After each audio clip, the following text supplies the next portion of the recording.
You are listening to episode number 93 of the Everything Ham Radio podcast. In today's episode, we are talking with Rob Suggs, Kilo Bravo 5 Echo Zulu, about the NASA On the Air event that's going on this year. So stick around.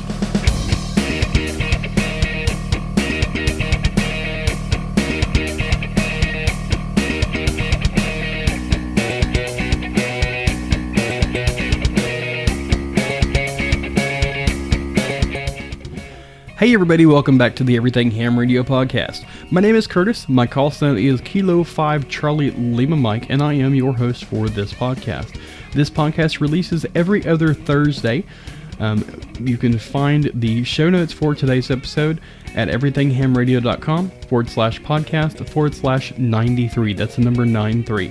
You can find me on Facebook at facebook.com/everythinghamradio for the page, and the group, which has a little bit more activity than the page does, is at facebook.com/groups/everythinghamradio. You can find me on YouTube at youtube.com/everythinghamradio. I put all these podcasts up on YouTube. Granted, it just has the logo on it, so there's not much to look at, but if you want to listen to it on YouTube, you can find that at youtube.com/everythinghamradio. And of course, I'm on Twitter, which you can get me the easiest if you want to talk to me at Kilo 5 Charlie Lima Mike, the K5CLM. So, like I said, in today's episode, we are talking with Rob Suggs, Kilo Bravo 5 Echo Zulu, and we are talking about a new year-long event that is starting on the 11th of December at 0 UTC time. And that is the NASA On the Air, NOTA. It's basically commemorating several events, several anniversaries of events that are going to be going on over the next year or so. And it runs from December the 11th of this year to December the 27th of 2018. There's several special events, anniversaries that are going to be going on, and I'm sure they're going to be adding more than what they have now. You can find the website for this special event at nasaontheair.wordpress.com. It has a whole bunch of information on it, as well as all of the stations that are going to be on there, the events that are going to be working, and the rules and point system and all that good stuff, which we're going to talk about here in just a minute with Rob. So, but that's where you can find the information. Of course, you can find a whole bunch of information as well on the show notes of today's episode. So, I guess let's go ahead and get on the interview with Rob and hear what the NASA On the Air is all about. Hey everybody, we are here with Rob Suggs, and his call sign is Kilo Bravo 5 Echo Zulu. And we are going to be talking about a new program that is starting here pretty soon called NASA On the Air. I'm going to let Rob tell you a little bit more about that. But first off, Rob, why don't you tell us a little bit about yourself, how you got started in the hobby, what you like to do, and all that good stuff. Okay, Curtis. Well, first of all, thanks for having me on tonight to publicize this event. We're really excited about it, and it's always great to let more hams know what's going on.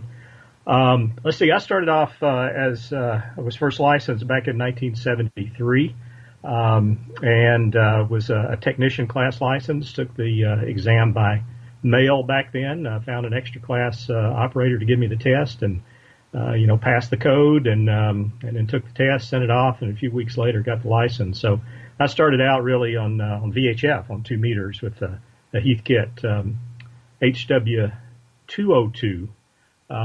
Which was, a 2 meter rig that I built. I was very active through college and graduate school, and then as my wife and I started having kids, didn't have as much time for radio, and kind of got out of it for a while, and just kind of got back in with both feet about probably 7 or 8 years ago, and upgraded to advanced in the late 70s, but got my extra in 2000. And just been having a great time with the hobby. Got started chasing DX and doing a little bit of casual contesting and portable operations and just all kinds of different things. And I've really been enjoying the hobby. Oh yeah, I totally understand about the kids thing. I got 4 of them myself, and it's this is basically the gist of my ham radio experience, with the exception of driving to and from work and the radio's on. that not a lot of people on at midnight when they come home. So, but it is what it is. So, tell us what exactly is. I mean, we've had national parks in the air, we have summits on the air. We have parks on the air that we talked about a couple episodes ago. Now we're talking about something new, and this is NASA on the air. So what exactly is NOTA? Yeah, well, it kind of follows the pattern of those other events that you talked about there. Several of the NASA clubs over the years have done special event operations for various anniversaries of like Apollo missions and during shuttle missions and things like that. And our club here at the NASA Marshall Space Flight Center in Huntsville, Alabama, has done quite a bit of that over the years. And earlier in the year, we started thinking about what we would like to do, and we realized that this December, in fact, next week is the 45th anniversary of Apollo 17, and that was the last landing on the moon. And so we decided we would do a special event, and we had made contact with several of the other NASA clubs as part of a kind of an emergency communications exercise, and so we knew quite a few of them and knew who the guys there who were active, guys and gals who were active. So we contacted them and said, hey, why don't we do kind of an agency-wide, all of the NASA clubs get on during this Apollo event. And we talked about that, kicked it around a little bit and by email. And then one of our members, Don, N4MSN, said, hey, 2018 has several other events, like the 60th anniversary of NASA was one of them. And then we started looking again, and the 50th anniversary of Apollo 8 is a year from now in December of 2018. So we just decided to make it a year-long event.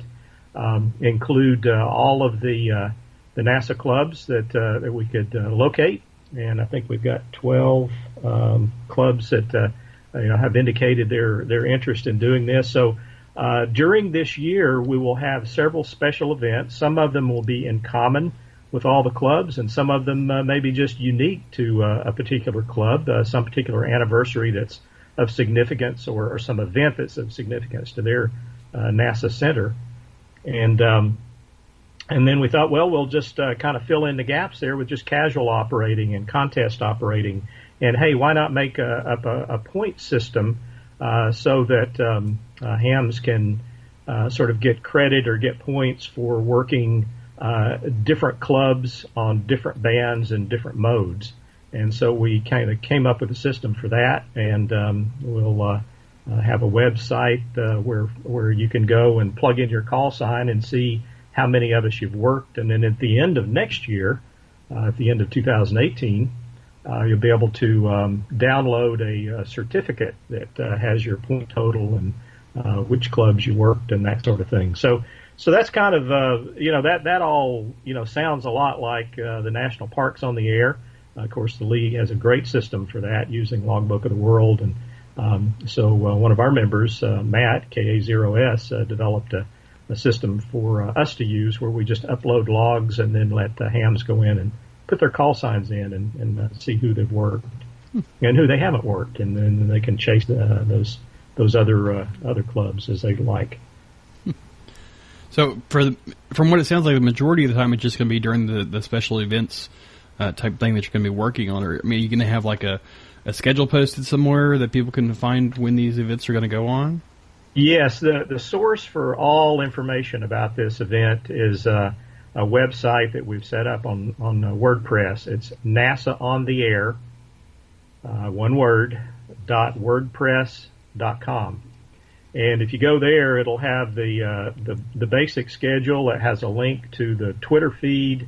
We'll have a link there to this contact tracking system I was talking about. There will be links to the Facebook page and sort of everything that you need to know about which clubs are operating, and then the real-time links to when they're on and what frequencies they're on and things like that. But it won't be just limited to these special events. We plan to just be on at lunchtime or after work, sometimes, and to do some casual contacts. All of those will count. Anytime you make contact with one of these clubs, we're going to log that and we're going to upload it to this system, and so all that all those point totals will be available, and so it should be a lot of fun, and we really get energized by talking to the ham community, and it's a lot of fun for us. So we're looking forward to it.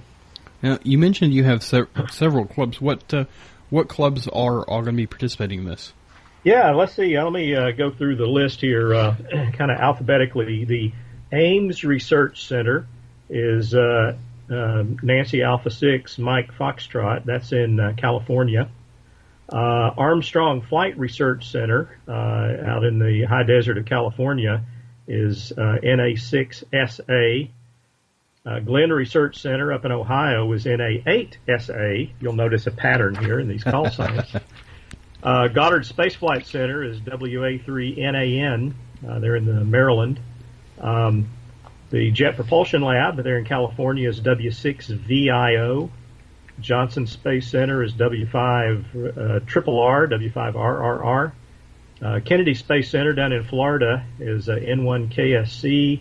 Langley Research Center in Virginia is KG4NJA. Our club here at Marshall Space Flight Center in Alabama is NN4SA. We have a group at Stennis Space Center, and I'm not sure that they've decided which call sign they're going to use yet. So just look at the web page for that information. In fact, all this information I'm reading here will be there. Wallops Flight Facility on the coast of Virginia there is W4WFF for Wallops Flight Facility. And in the White Sands Complex out in New Mexico, we'll be using N5BL. That's a local club there, the Mesilla Valley Radio Club. They got permission to use that call sign. So the point of all this is if you make a contact with any of these clubs, with any of these call signs, beginning December 11th, just next week, at 0 UT through the Apollo 8 anniversary, which is December 27th, I believe, of 2018, any contacts made in between there will count. And will be all those logs will be uploaded and will be accounted for on the website. Cool. It sounds like you got quite a good group of people there that are going to be out and about doing this. Excuse me. So yeah, I should mention one more that I had on the list here. Is not actually a club, but they do have a station on the International Space Station. That's NA1SS. I know a lot of your listeners have probably heard school contacts or maybe have made contacts through the APRS system.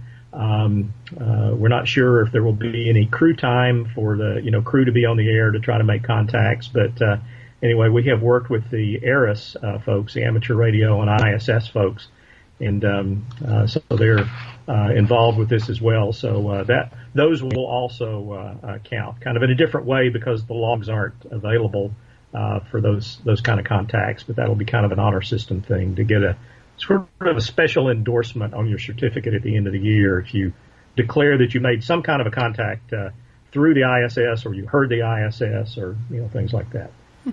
Yeah, that would be kind of neat to have, especially on one of the special events, the Apollo mission, or of course you really won't be able. I doubt you're probably going to get them on the 11th, but maybe one of the later mid-year things. That would be really cool to get some crew time and get some voice communication with them. That would be really neat.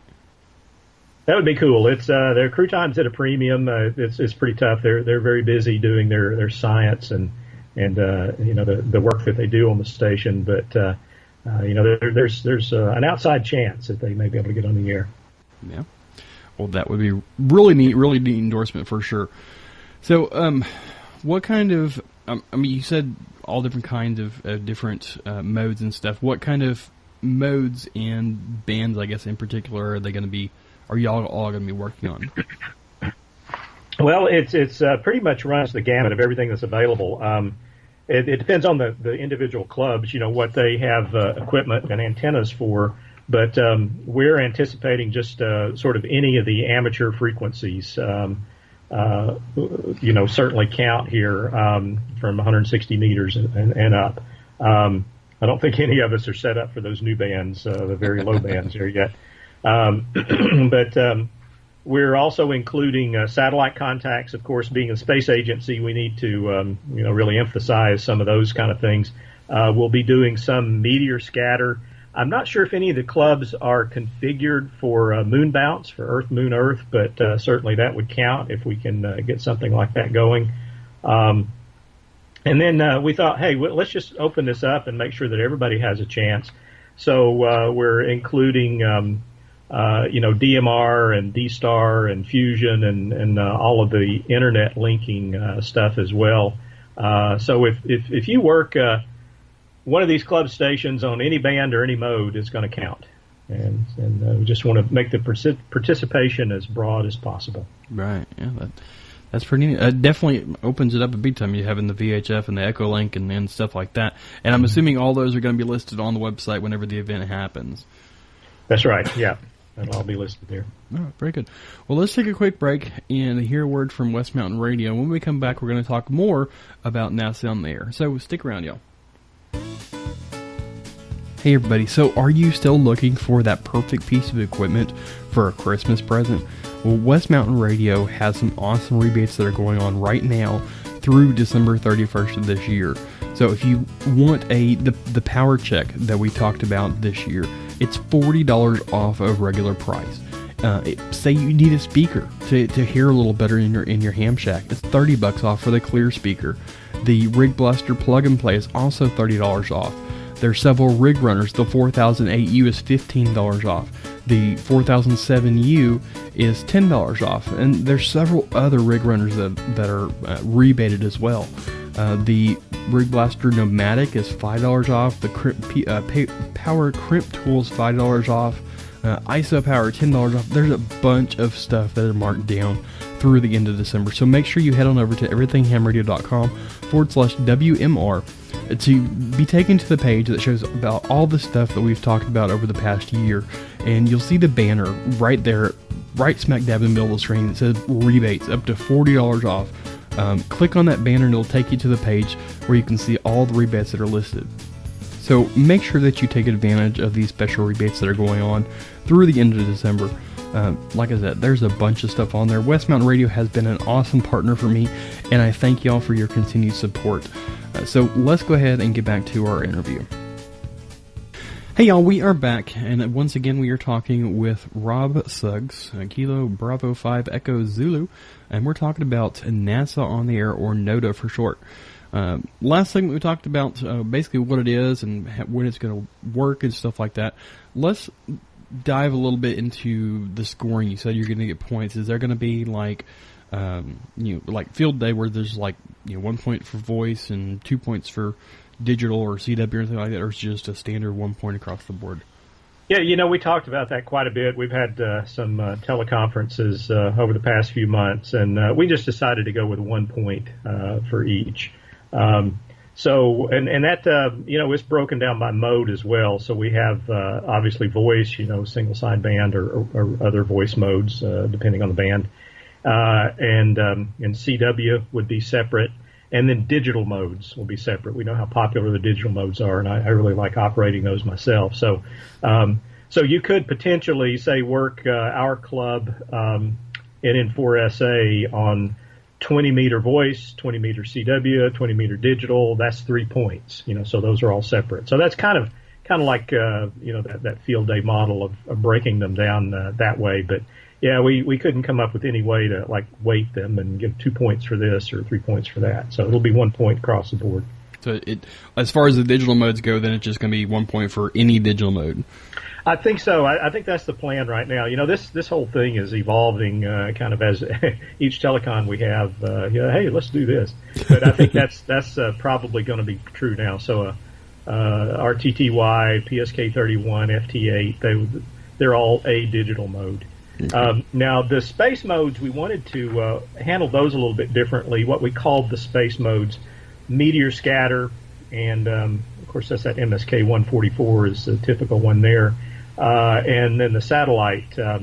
So those are, they'll be identified, I believe, on our site as a space mode, even though you may have made the contact on 6 meters or 2 meters or whatever. So we're still kind of working out the approach for that, but that's our intention there, just to work. Again, we're the space agency, so we should have special recognition for these space modes. For sure. So, as far as logging goes, I mean, do we as the end user, so to speak, do we need to keep our logs and upload them to y'all to, like make sure that the contact was made or whatever, or is that just going to be basically y'all just uploading your logs and us seeing what you heard? Yeah, it's the latter. We're just going to upload the logs, and then you can go into this website, this contact tracking system, and it's not live yet, so we don't have the link on the web page, but it will be live this weekend. You'll go to that link and just type in your call sign, and it will come up with a display there of how many bands, modes, clubs you've worked. I think there's another place you can click, and it'll tell you the details of each of those contacts. But you don't have to upload any logs. You just put your call sign in, and all that'll show up. Now, some of the clubs will be doing Logbook of the World and EQSL and those kind of things. So, there, obviously, you have to follow the usual practice where you upload your logs. But for the general event, the year-long event and the contact tracking system, you don't have to upload any logs. So what about like QSL cards? Y'all going to have those available? Yeah, that again is going to depend on the individual clubs. We don't really have anything worked out kind of across the board right now. So my recommendation is if you work, say, our club, go to our QRZ.com page, and it'll tell you how we're handling the QSLs. Our club will typically do a special QSL card for a special event. So we would have an Apollo 17 card, and then later next year we would have the first launch of, first element of the International Space Station card, for instance. But all of the clubs may not do that. So it just depends on the club, and you just have to check their QRZ page to find out how they're handling that. We're still discussing that some, and we're going to talk about it again at our telecon this week, but that's the plan right now. But if that changes, go to our webpage, and it'll tell you all about how that's going to work now. Cool. So one thing we didn't talk about earlier, as far as something, it just totally skipped my mind. I hate it when that happens. Oh, goodness gracious. Wow. My brain just totally went dead, y'all. Yeah. Sorry about that. Happens to me, too. Wow. Okay, yeah. Gonna have to edit there. 23 and 24. Man, I hate it when that happens. We're talking, let's see, QSLs, Logbook of the World. I'm not sure that would help. Jog your memory.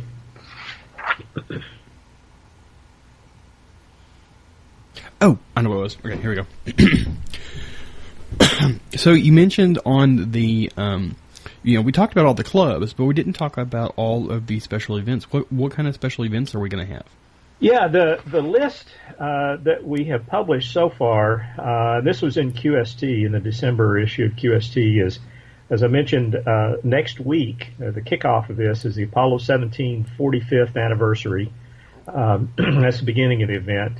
The next one we currently have scheduled is not until July, and that's the 60th anniversary of NASA. That's when President Eisenhower signed the Space Act that kind of created NASA. And that's near the end of July.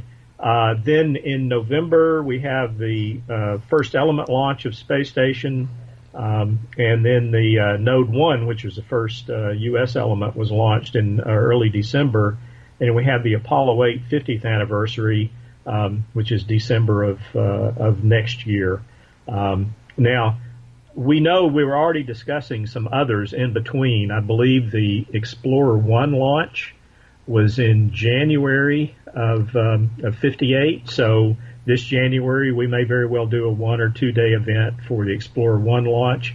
And these are things that are commemorating anniversaries, things that happen in history.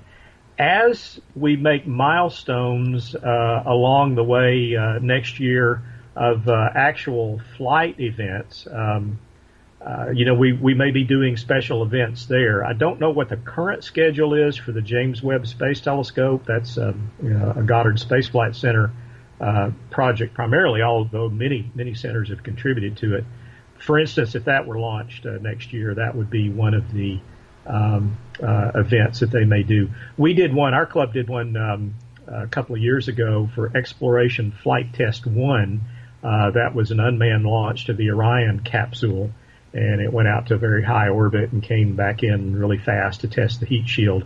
And so the weekend after that, we did a special event. So look out for things like that as things happen during the year that are significant in the development of, like, the Space Launch System we're working on, or the Orion, or other unmanned flights, unmanned spacecraft. And we may have special events for that too.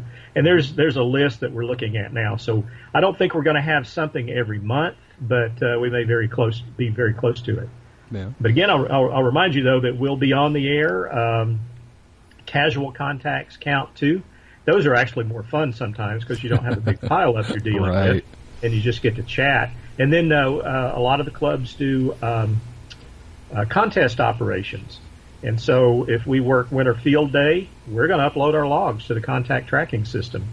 And so if you work us during Winter Field Day, or if you work one of the other clubs during Field Day, or CQ Worldwide, or IAR UHF, or something like that, those will count just as well. So cool. There'll be lots of opportunities to work us, I believe. Wow. I can think of like the Challenger explosion back in the 80s. The Discovery that burned up on reentry? There's Columbia. Yeah, Columbia. Mm-hmm. There's your two of them right there.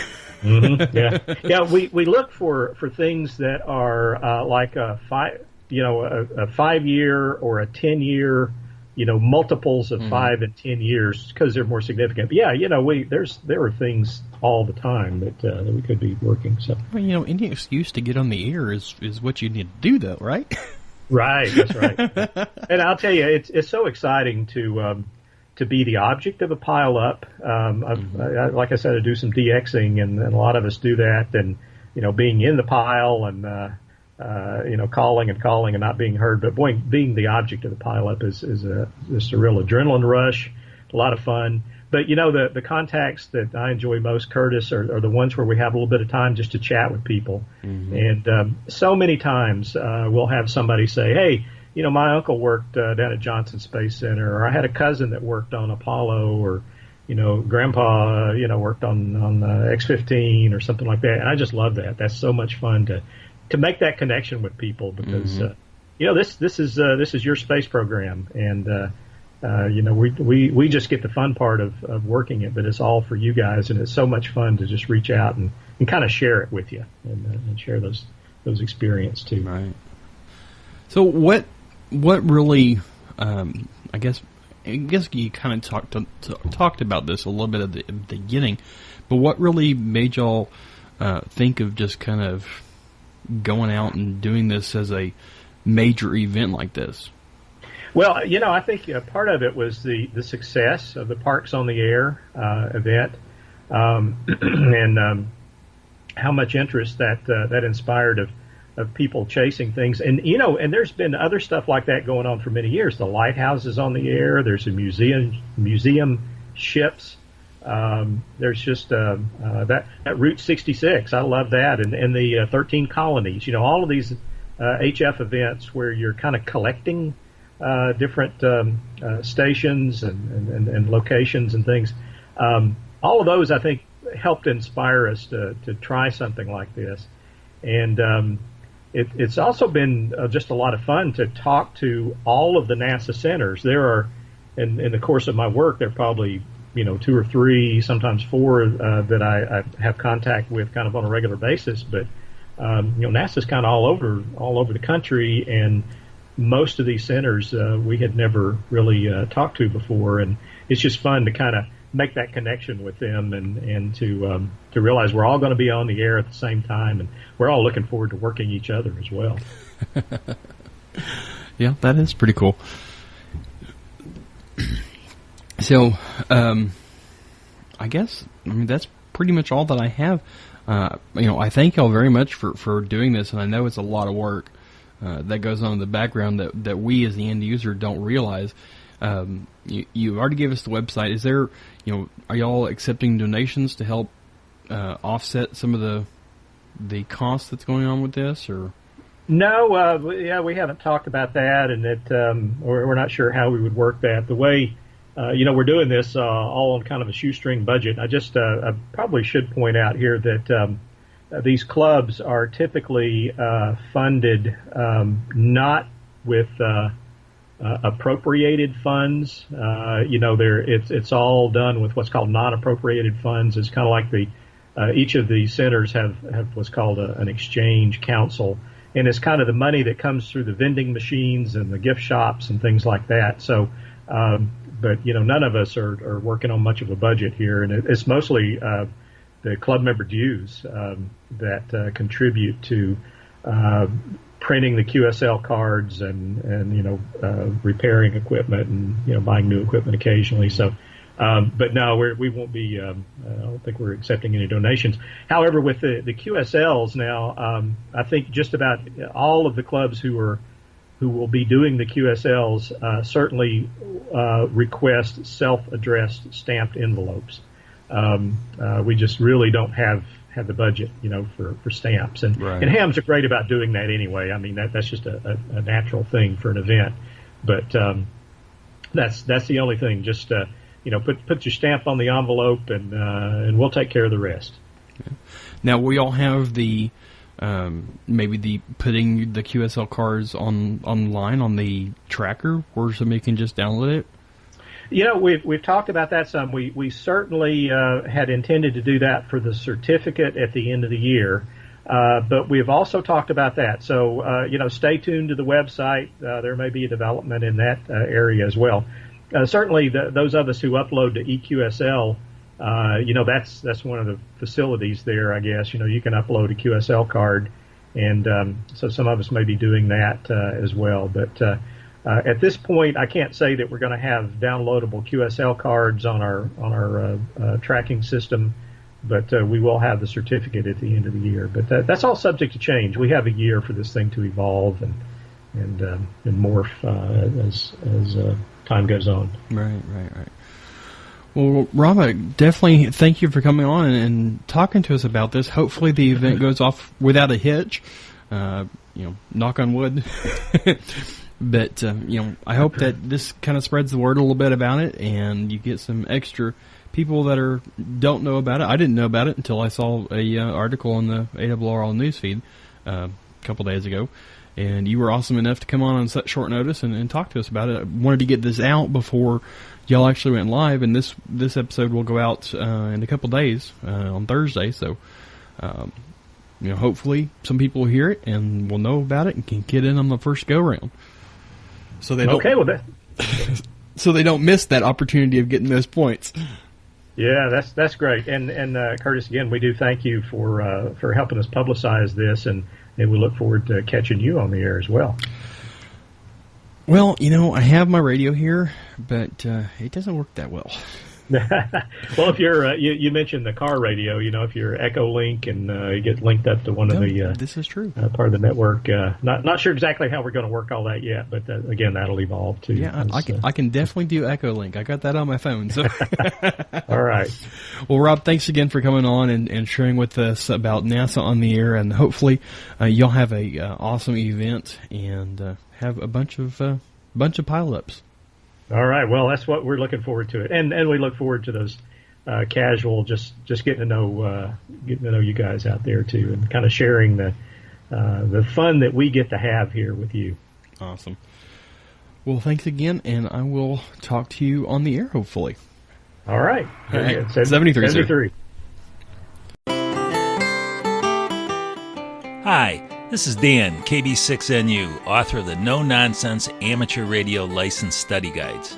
My study guides have helped thousands get their license or upgrade to general class or extra class, and they can help you too. What makes them unique is my no-nonsense style. I don't bamboozle you with a lot of text. Instead, I give you just what you need to know in a simple, straightforward way that's designed to help you pass the test. One reader even told me, "Your study guide explained in a couple of paragraphs topics that the license manual needed a couple of pages to cover." Another wrote, "The clarity and simplicity of your descriptions blew the license manual away." My study guides are available in paperback, in a variety of ebook formats, and even as audiobooks. Get your copy today.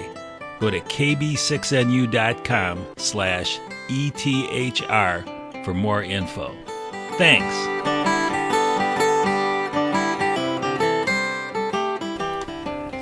All right, so once again, I want to thank Rob for coming on the show today and talking to us about the new event that is starting up December the 11th called NASA on the Air.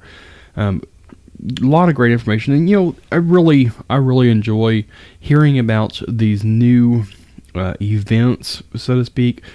Even though I rarely get a chance to participate in them, it's really nice to hear that the hobby is thriving on these new things that are going on, and I really like it that they are extending it more than just HF.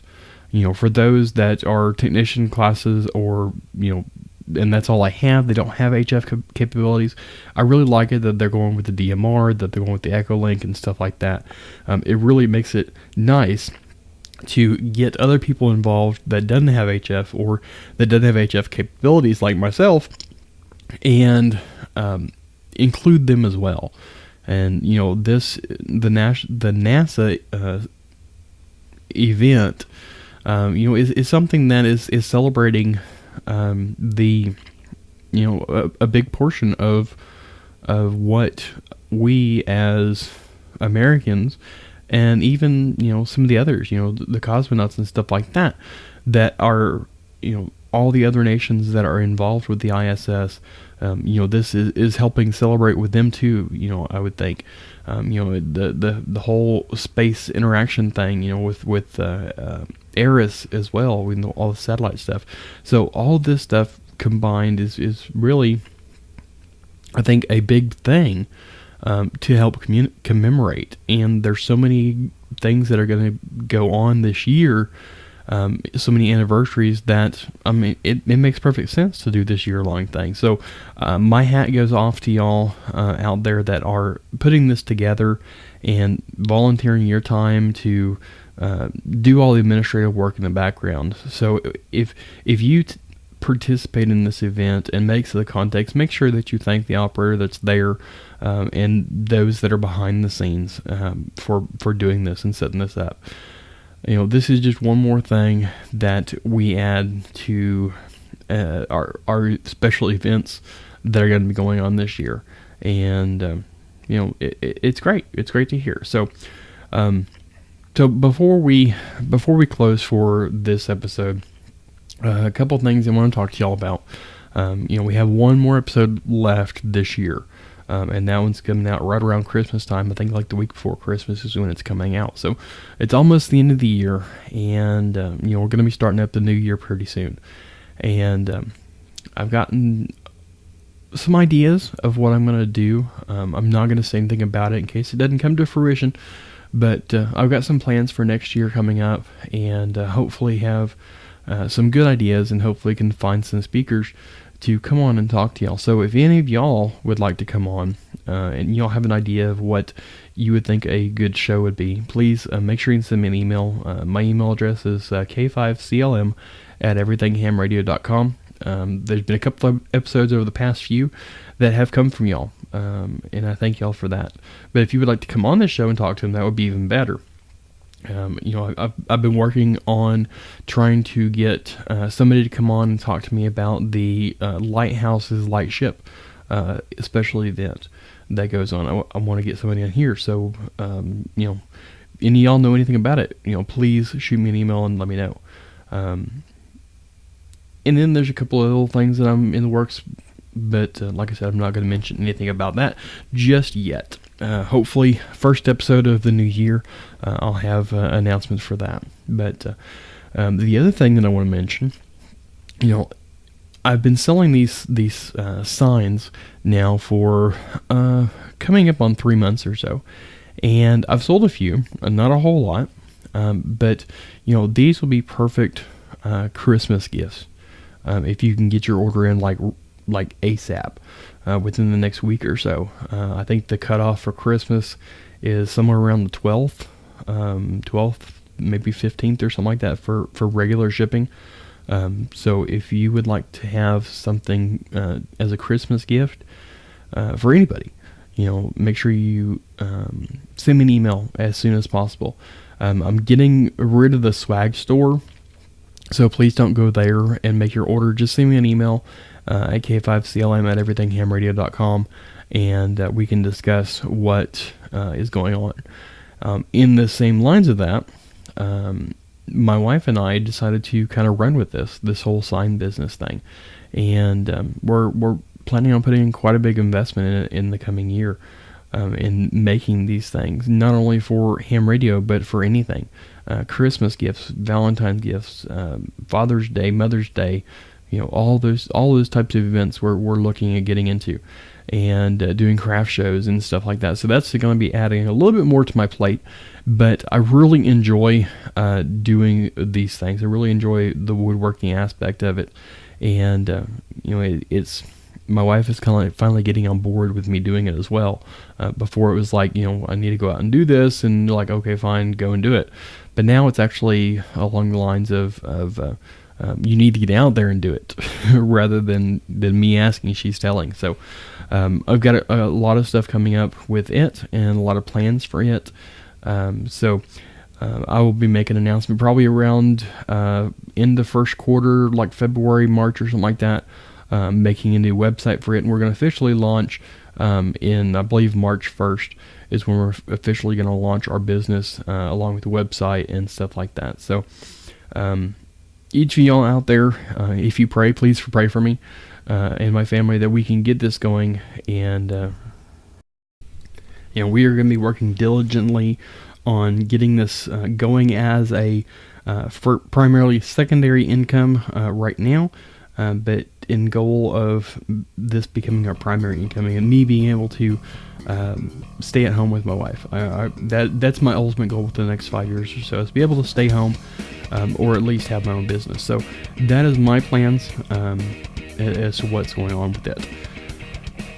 So I guess that's pretty much it. So again, thank you, Rob, for coming on. And if any of y'all out there would like to come on the show and talk about anything, shoot me an email, k5clm@everythinghamradio.com, and let me know. If you just have an idea, send me an email as well, and I'll see if I can find somebody to come on and talk about it. Again, you can find the show notes of today's episode at everythinghamradio.com/podcast/93, and all of the social media pages as well. Facebook, Twitter, YouTube, all that good stuff. So, I guess until next time, this is K5CLM signing out. 73, y'all.